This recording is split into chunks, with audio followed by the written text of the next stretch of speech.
That, we now come to the segment called hashtag Take Charge, the story, an individual talk session which is around custom-fit success stories of women. And to present this segment, it's an honor and pleasure to invite up on stage Shefali Sonpar, Senior Director, Head of Insurance Practice at UST Global. Ladies and gentlemen, please welcome a global consulting professional with hands-on experience leading cross-border programs involving business transformation. She enjoys working at the intersection of operations and technology with a passion for pushing innovation boundaries, exploring the possibilities for technology impact on business. She is an insurance specialist, having held leadership positions in data governance, underwriting, operations, and technology with Fortune 500 companies. Shefali has successfully led significant transformation programs while based in the US, Europe, before relocating back to India.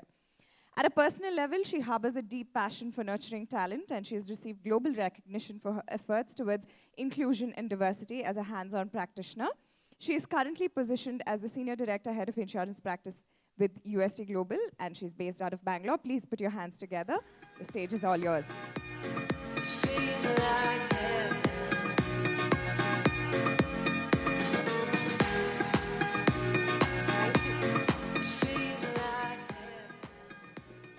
Thank you so much, Shreya. Sometimes, when I get introduced, I tend to doubt myself. Is this me you're talking about? Really? And you've done a fabulous job of putting it together, so thank you for that. A few days ago, when SHEROES reached out to me and my organization reached out to me to share my Take Charge story, I tried to understand what was the expectation. And I was told, just think of 2 or 3 points in your life where you may have taken charge at a personal level or in your career, and then share those stories with people and see if they inspire people. And I started thinking, I took that opportunity to introspect. And I thought to myself, don't we all at every stage in our life choose to take charge, to choose what we do? If I was asked when I was maybe a 15-year-old teenager to give my introduction, I would have never imagined what Shreya just said. It was an impossible fact. But today, that's what's being spoken about me. When I was 15 years old, can we have the first slide, please?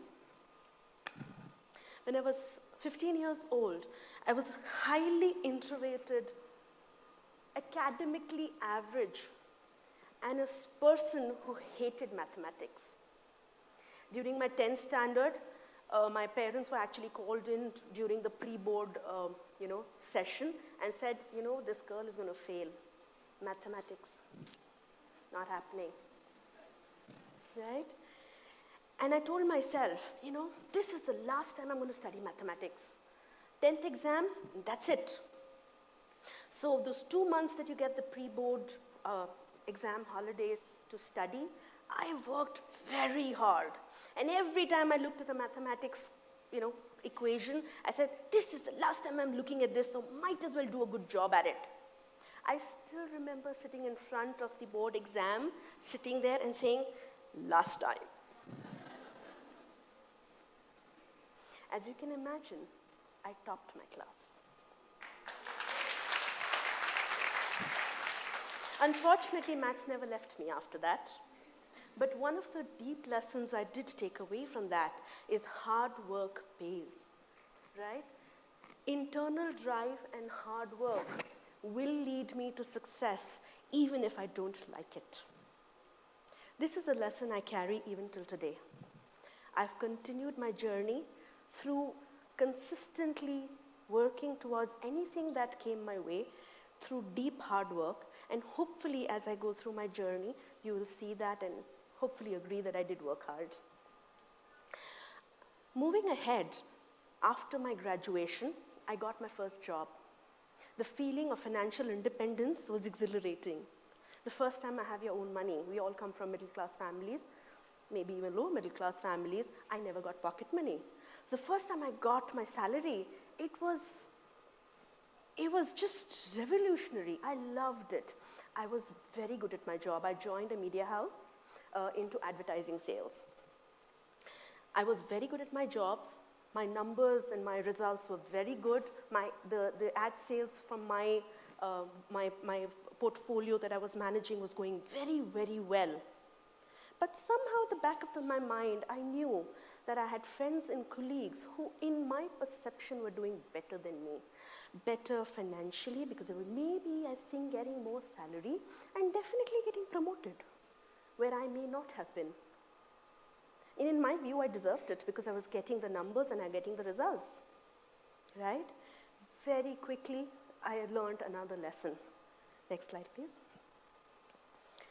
That in a corporate world, it is not just your skills and results that matter. Sometimes certifications help. I decided to take a break again and continue my education, much to my hate, because I did not want to study and I hate studying. And I did my master's and my MBA. My MBA was in marketing because coming from an advertising media background, that's what I thought I was very good at. The markets were very low, and so you get the job that you get. And you do the job that you get. And I got a job in an insurance company. Industry and a field that I had no idea about. I trained and learned to be an underwriter, which if you are from the industry, you may know means a risk manager. Worked very hard, continued on my learning that you need to study. Parallelly, along with my work, I continued my professional education. I am one of the few people in the country who has completed my fellowship in life insurance, completed my reinsurance certifications, completed my customer service and financial services, and as of now, I am pursuing my chartered title in life underwriting from the American College. As you'll know a little more as I move ahead, I moved into technology. I keep that learning with me and I continue to learn technology.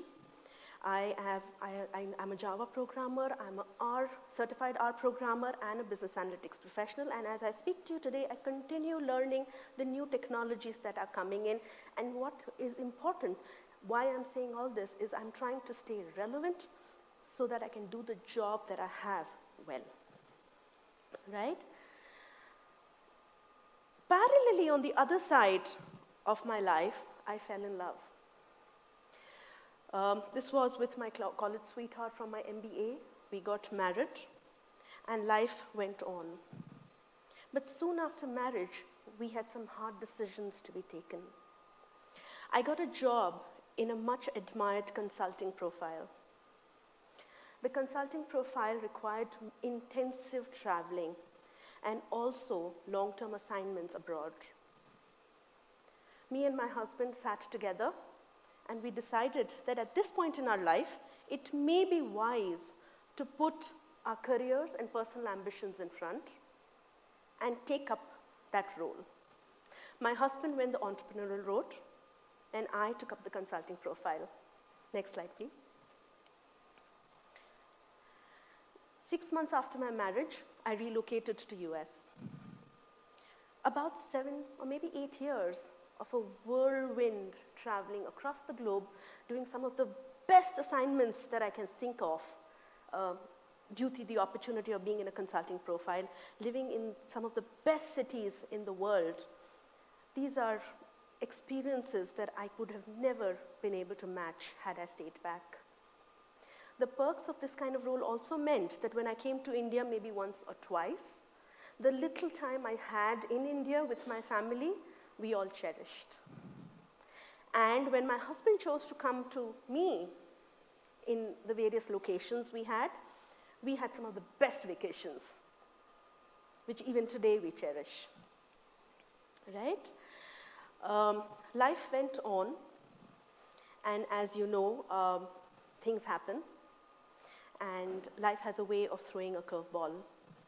Few years when everything seems to be going very well, a long-term terminal illness in the family, and then motherhood forced me to relook at the pace of my career and the kind of roles I was performing. I came back to India and started taking more India-based role that suited my personal and professional requirements. Next slide, please.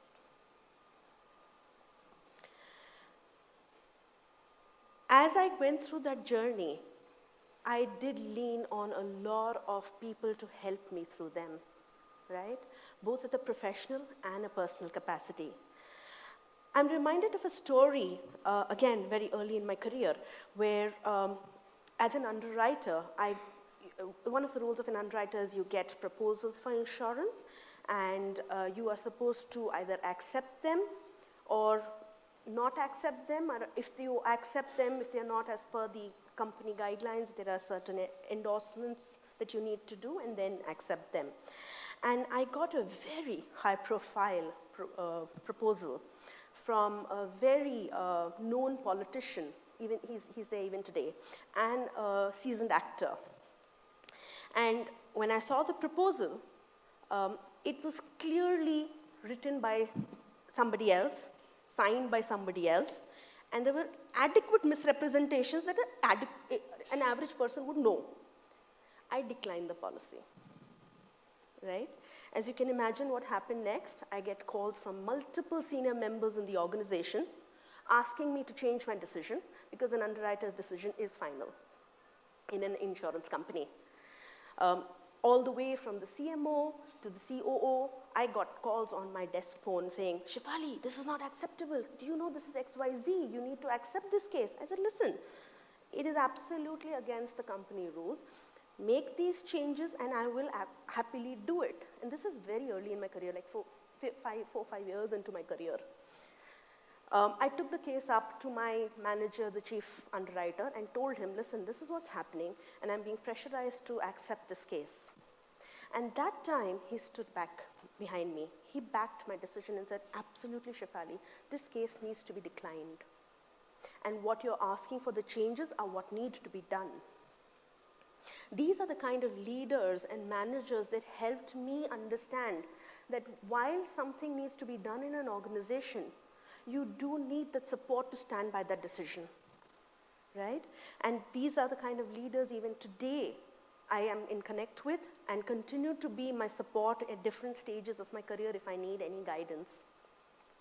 That policy was issued with the requisite changes after almost 45 days of negotiation, and I'm happy to say that person is still alive and the policy was not claimed. Huge relief, right? In life, as we have been hearing since morning, it's not always rosy. There are going to be a lot of naysayers. Without going into the details, I have learned that it's best to ignore them and move on. The minute you acknowledge them, you're giving them the importance they ask for, so don't. Next slide, please. Coming back to the point of the transition from a consulting environment to balancing my work and life, I started taking up roles in technology delivery, operations delivery, and then strategy roles with various outsourcing organizations. This required me to completely change and reorient some of the skills that I had traditionally been used to being successful with.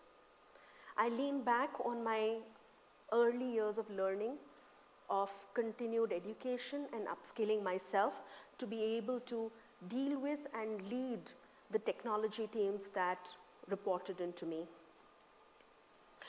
Also, some of the inherent skills that I have in people management, project management, and organizational skills that most of us by default seem to have came hugely to my advantage. Today, I'm very happy to say that I'm working for an organization like UST Global, which allows me to balance my work-life integration. It allows me to work in the area of my passion, which is the integration or the intersection of business and technology. It allows me to work in the cutting-edge state-of-art technologies like ML, AI, blockchain, among all other new age technologies, and help me work towards the business ends or the insurance company solutions that I'm most passionate about. At the same time, allowing me to somehow balance my family and my personal requirements. That is my take charge story. Like I said, at every point, you take charge. Ladies and gentlemen, and Shefali, actually just taking inspiration from the previous segment Next and slide. using the slides that you put together. I have a few lines that I wrote for you as you spoke. Can you show the last slide just for my comfort? Yeah, so this is, sorry, but that slide really was a summation of what I think, and that is, next slide please. If you don't decide what you want to do every day, at every point, somebody else will. And chances are they have no plans for you. Next slide please. With focus, self-belief, ability to adapt, you will grow and become the person you want to be. And this is the real journey. This video is not playing for some reason.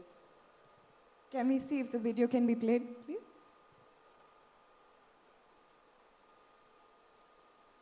Anyway, so this is a video which some of you may have already seen. It's floating in the social media about a guy pushing a ball up the hill. Many of you may have seen it, right?